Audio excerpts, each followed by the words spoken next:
All right, let's talk about the moon. You know, that giant bright thing in our night sky?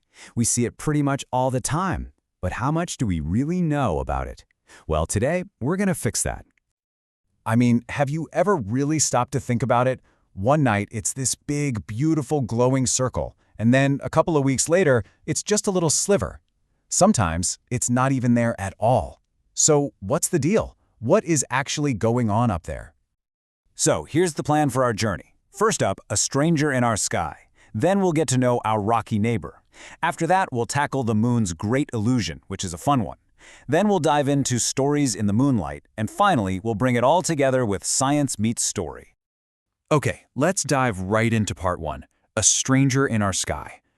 And you know, before we get into any of the cool secrets of the moon, we've got to clear up one of the biggest, most common misconceptions right off the bat. Yeah, it totally looks like a giant nightlight, right? But here's the thing. The moon doesn't make any light of its own. Not a single bit. It's actually just a huge, dark piece of rock. All that beautiful moonlight we see, it's really just secondhand sunshine. It's the sun's light bouncing off the moon's surface and shining down on us. Okay, so if it's not a light, then what is it? Let's zoom in and get to know our rocky neighbor a little better. So, what are we looking at? Well, it's basically a giant ball of rock that's covered in this fine gray dust. It's absolutely riddled with craters from, millions of years of getting hit by space rocks. And what's really wild is that there's no air up there. No water, no wind, no weather at all. That means every single footprint, every single crater, it's all perfectly preserved, like a museum. It's this silent, unchanging world, which, as you'll see, makes it a perfect canvas for stories. And how far away is this place? About 384,000 kilometers. Now that sounds like a crazy long road trip, I know, but in the grand scheme of the universe, that's basically our next-door neighbor. Okay, now this is where things get really cool. It's all about this amazing cosmic coincidence. So get this. The sun is thousands of times bigger than the moon. I mean, it's enormous. But it's also way, way farther away. And the math just happens to work out so that from where we're standing, right here on Earth, they look almost exactly the same size in the sky. It's this incredible illusion, and it's absolutely key to understanding why the moon seems to change shape.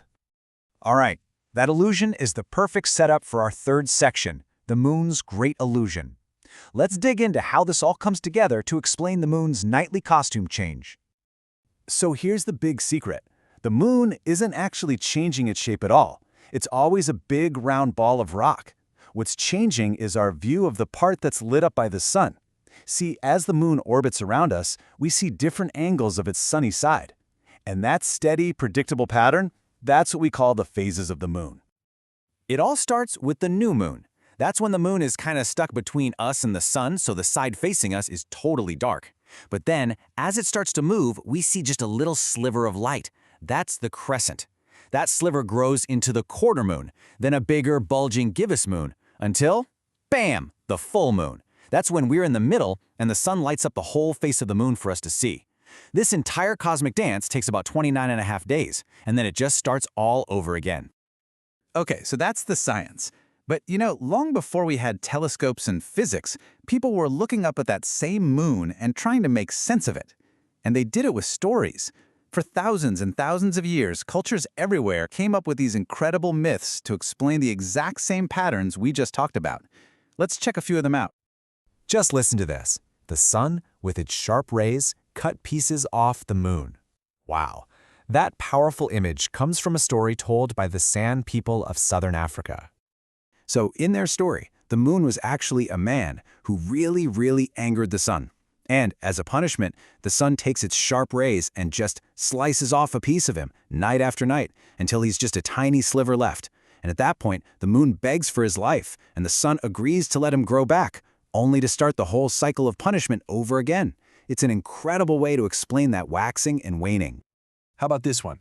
A woman on the moon carrying a baby on her back. I mean, have you ever done that? Stared up at the full moon and tried to see a face or an animal or some kind of shape? Well, you're definitely not the first. So the early Tswana people would look up and they didn't just see random craters and dark spots. Nope. They saw things they recognized. They saw a woman with a child on her back. Or sometimes they saw a person carrying a bunch of wood. It's just such a perfect example of what we humans do, right? We look for patterns and meaning in everything. Okay, but what about when the moon disappears entirely? I mean, during the new moon phase, where does it go? This story has a pretty amazing answer. According to an old Exosis story, the answer is in the ocean. They believed that deep, deep down in the sea, there's a giant hole, and inside it, new moons are just waiting. And when the old moon's journey is done and it fades from the sky, a brand new one rises up from the water to start the cycle all over again. How beautiful is that? And some stories went even further. They didn't just explain what the moon was doing, they used it as a guide for how to live their lives, day to day. This is so fascinating. Some Soto, Venda, and Swana peoples saw the crescent moon as a giant bowl. And if the bowl was sitting upright, with the points facing the sky, it was a good sign. It meant all the diseases and bad things were being held safely inside.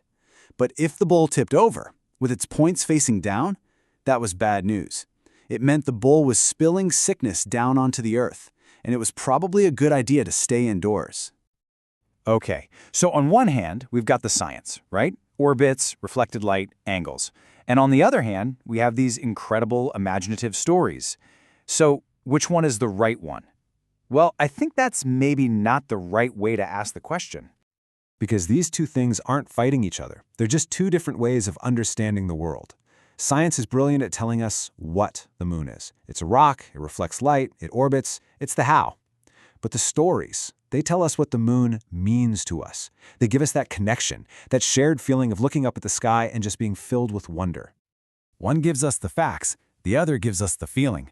And the best part is, you don't have to pick a side. You can have both. So, the next time you're outside at night and you look up at the sky, what are you going to see? Just a rocky satellite, following the laws of physics? Or will you see a story, just waiting to be told? Maybe, just maybe, you'll be able to see both at the same time.